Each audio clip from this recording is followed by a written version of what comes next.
Bell एक ऐसा गुणकारी फल है जिसे कहीं-कहीं श्रीफल भी कहते हैं। हमारे पीछे देख सकते हैं कि किस तरह से एक पौधे पर काफ़ी बड़ी संख्या में बेल के फल हैं।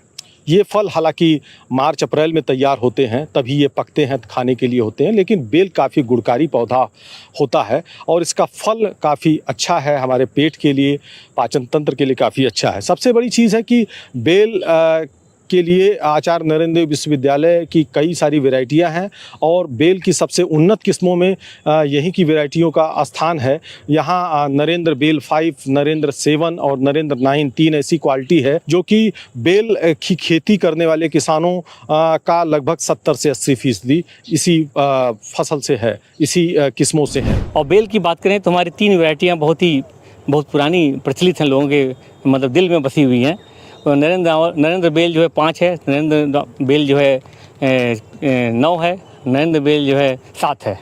तो नरेंद्र बेल 5 और 9 जो है ये मीडियम साइज़ की हैं, खाने बहुत स्वादिष्ट हैं। और 7 जो है थोड़ी बड़ी साइज़ की है, लगभग 6 किलो तक इसकी 6 से 6.5 किलो तक इसके फल हो जाते हैं। तो जो प्रोसेसिंग इंडस्ट्री वाले हैं, जो कैंडी बनाते हैं, वो इसको प्रीफर करते हैं। और कई बार तो ऐसा होता है कि ठेले पे जो क्या करते हैं, हमारा बड़ा वाला बेल रख लेते हैं और जूस या जिसका देसी बेल का ही बना के बेच देते हैं। तो आदमी उस बेल को देख के खरीद लेता है कि नहीं, ये नरेंद्र बेल है, इसका बहुत बढ़िया क्वालिटी होगा। तो कई बार मैं देखा फैजाबाद में, अगल बगल डिस्ट्रिक्ट में जो है नरेंद्र बेल 7 लगाते हैं और बेल जाए जिसका बेचें हैं, तो उसको खूबसूरती का बिक जाता है। और जो 5 नरेंद्र बेल 5 खा लेगा तो बहुत लोगों को बेल अच्छा नहीं लगता है, वो प्रीफर करने लगते हैं। कहीं बेल इतना स्वादिष्ट होता है, तब मालूम पड़ता है कि नहीं, वास्तव में बेल एक बहुत अच्छी क्रॉप है। लेकिन जो हमारी इस समय जो सबसे बड़ी समस्या है कि बेल में जब ठंडा पड़ता है, 4 डिग्री सेल्सियस से नीचे कभी कभी तापमान चला जाता है, 2 दिन लगातार रहा, तो हमारी बेल क्रैकिंग की समस्या बढ़ जाती है और बेल झड़ने लगता है। और कभी कभी बेल अंदर से भी जो उसके सेल डैमेज हो जाते हैं, तो जब पकने लगता है तो उसमें लगता है कि सड़ गया अंदर से। ये मुख्य समस्या आ रही है 4 डिग्री सेल्सियस से नीचे आने पे। वैसे बेल में देखा जाए तो कोई मुख्य समस्या नहीं, बस यही सबसे बड़ी हमारी समस्या है। अच्छा, बेल की खासियत क्या है, किस ज़मीन पे हो सकता है, कितने पौधे लगते हैं? हाँ, बेल बहुत उर्वरक मिट्टी के लिए ये फसल नहीं है अगर देखा जाए तो। लेकिन जो सैंडी सॉइल हैं और सैंडी लोम सॉइल हैं, उसमें अच्छी चलती है। सैंडी लोम सॉइल में अच्छी चलेगी, जितनी बगीचे सैंडी लोम सॉइल में चलती है अच्छी हैं। लेकिन बहुत चिकनी मिट्टी है या जिसमें माइक्रो न्यूट्रिएंट डिफिशिएंसी होती है, उसमें ये लाफा निकलने लगता है, ये देखा गया है। तो इसलिए थोड़ा सा जो है, अगर उसमें गोबर खाद और बालू मिला के ऐसी मिट्टी में करें तब भी समस्या नहीं आती है जी। अच्छा, बेल अगर देखा जाए, अगर प्रॉफिट की बात की जाए तो 1 एकड़ में इसकी लागत और इससे कितना मुनाफा हो सकता है अगर कोई खेती? बेल असल में अगर हमारे यहाँ तो 200 रुपये, 150 से 200 रुपये का एक बेल बेच देते हैं, जो फुटकर बेचते हैं। और एक पेड़ पे जो है लगभग 100 से 150 करीब अकॉर्डिंग टू उसकी जो साइज़ है उसके अनुसार रहता है, 150 करीब बेल निकल आते हैं। तो देखा जाए तो एक पेड़ से हमें जो है, अगर हम 100 रुपये का भी रखते हैं तो लगभग 1500 रुपये हुए, तो 15,000 रुपये हुए। तो 15,000 रुपये तक का एक पेड़ से हम तैयार कर सकते हैं सीजन में। कितना गैप रखा जाता है एक पेड़ से दूसरे? इसको 8-8 मीटर पे लगाते हैं, 8-8 मीटर डिस्टेंस लगाते हैं और जिसमें 160-62 पौधे आते हैं। अच्छा, इस तरह की क्या कोशिश कभी नहीं हुई आप लोगों की कि बेल हरा ही होता है, इसमें भी एक कलर नहीं आ सकता है, जैसे आमों में कलर की बात हो रही है, आंवले में भी इस तरह की कोशिश नहीं हुई?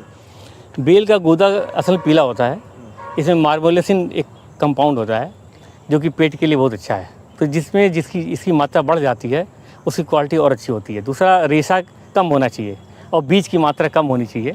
3 ही के आधार पर बेल की क्वालिटी निर्धारित होती है। तो पीला रंग अपने आप में ये बहुत खूबसूरत है, विटामिन बी का ये रिच सोर्स है देखा जाए तो, इसलिए इसका प्रेफरेंस अच्छा है। लेकिन स्किन की बात करें तो स्किन में अभी इस तरह का वर्क कोई नहीं हुआ है। अधिकतर शुरू में हरा होता, पक जाने पे पीला हो जाता है। और इन किस्मों में सबसे बड़ी चीज़ है कि बेल की 8 से 10 मीटर पे खेती की जाती है। इसके लिए बहुत अच्छी ज़मीन की भी नहीं, अगर उसरीली ज़मीन है उसमें भी इसकी खेती हो जाती है। सबसे बड़ी चीज़ है कि एक पौधे पर बड़े आराम से 1 कुंटल तक बेल आ जाता है। और अलग अलग किस्में हैं, जैसे नरेंद्र 7 जो बेल है, इसमें गूदा बहुत बड़ा होता है, एक बेल का आकार 6 से 8 किलो तक होता है और इसकी कैंडी बहुत अच्छी बनती है। बाकी नरेंद्र 5 और नरेंद्र 9 ऐसे हैं, इसका गूदा बड़ा स्वादिष्ट है और इससे जूस के लिए लिए भी प्रयोग कर सकते हैं। तो इसीलिए बेल की खेती करने वाले किसान आचार्य नरेंद्र देव कृषि विश्वविद्यालय की इन किस्मों का प्रयोग करते हैं। और इन बेलों में एक दो ही बीमारियां मुख्य रूप से लगती हैं, वो सर्दियों में लगती हैं जब टेम्परेचर काफ़ी 4 डिग्री से कम हो जाता है, उस स्थिति में होता है, लेकिन अमूमन बहुत कम ऐसा होता है, नहीं तो अदरवाइज़ इसमें कोई रोग नहीं लगता है।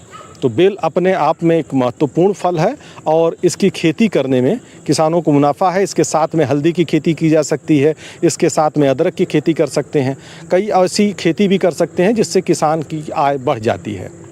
धर्मेंद्र सिंह, किसान तक। अगर ये वीडियो आपको पसंद आया है तो इसे लाइक ज़रूर करें।